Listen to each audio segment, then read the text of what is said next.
alitumwa kwenda mji ule Ninawi, akahubiri ujumbe wa tumaini, watu wapate kuokolewa, wayache maovu yao yote. Lakini Yona akapiga chenga kubwa, akakataa wito ule alopewa, akataka kwenda Tarishishi.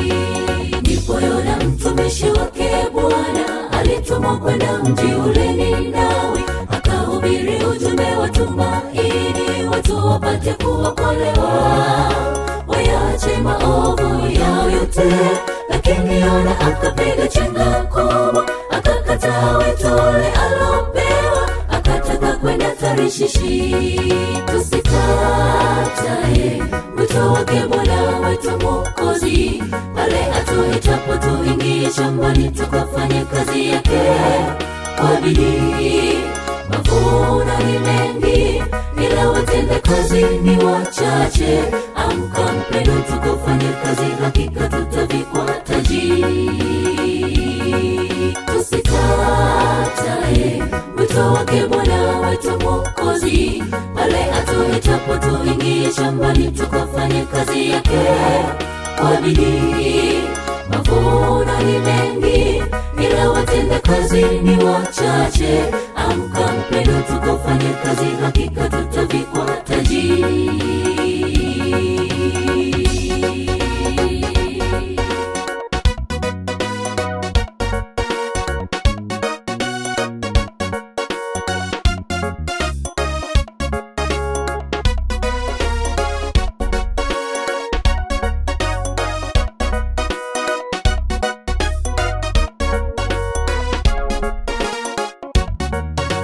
Ndipo Yona akapanda merikebu, safari nayo kwa hakika ikaanza. Upepo, dhoruba kali na vikavuma, Yona katoswa ndani ya maji. Samaki mkubwa akameza, Yona akajikuta ndani ya Ninawi, akahubiri ujumbe wa tumaini, watu wakamwamini Mwokozi.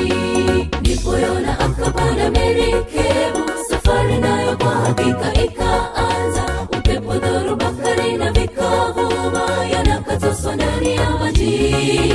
Samaki mkubwa akameza, Yona akajikuta ndani ya Ninawi, akahubiri ujumbe wa tumaini, watu wakamwamini Mwokozi. Tusikatae wito wake Bwana wetu Mwokozi, pale atuitapo tuingie shambani tukafanye kazi yake kwa bidii.